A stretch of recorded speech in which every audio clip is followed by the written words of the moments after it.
Adult material has gone from your dad's old Playboy hidden under your mattress to having unlimited online access to any kind of sexual content your horny heart desires. Say goodbye to fumbling virgins and say hello to the Brazzers era. Yep, I'm actually doing this because I bet your parents haven't. Let's talk porn. In 10th grade, I wore pigtails to school.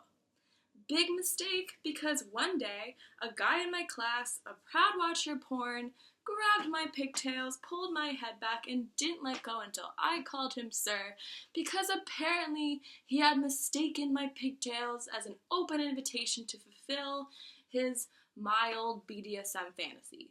Doesn't he know that the M in BDSM stands for manners? What I'm about to say is going to sound a lot like a conversation between a father and a son, but don't worry.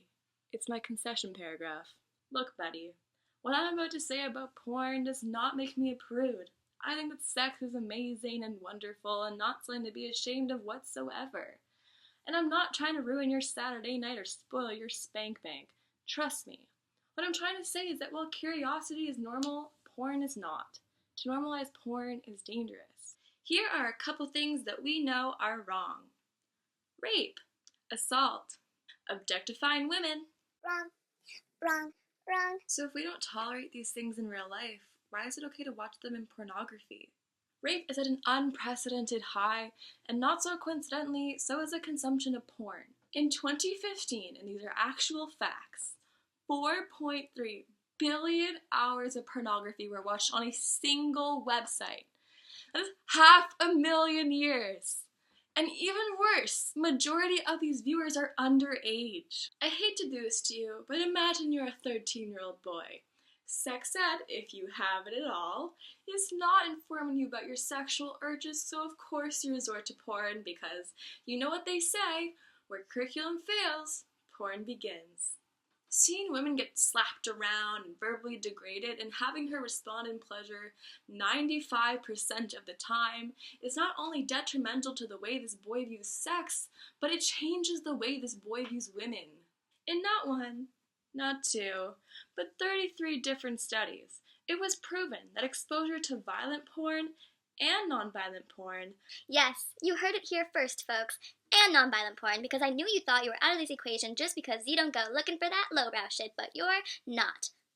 Boom! And non-violent porn increases aggressive behavior, violent fantasies, and actually increases the chance of this boy going out and committing those assaults in the future.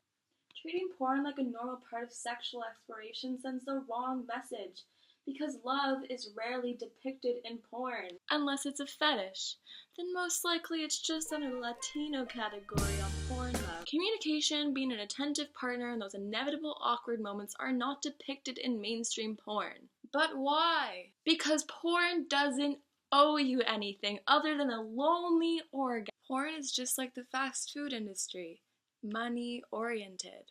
The Big Macs we see in the commercials are not the Big Macs we get in real life.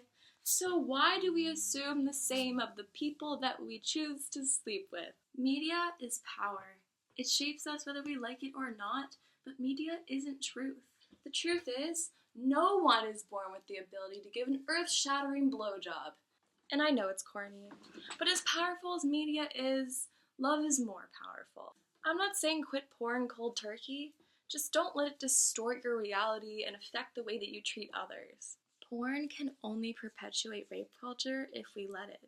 The more we don't talk about it and the more we normalize porn, the more we're telling the younger, curious generation that abuse, violence, and even rape are all a part of growing up.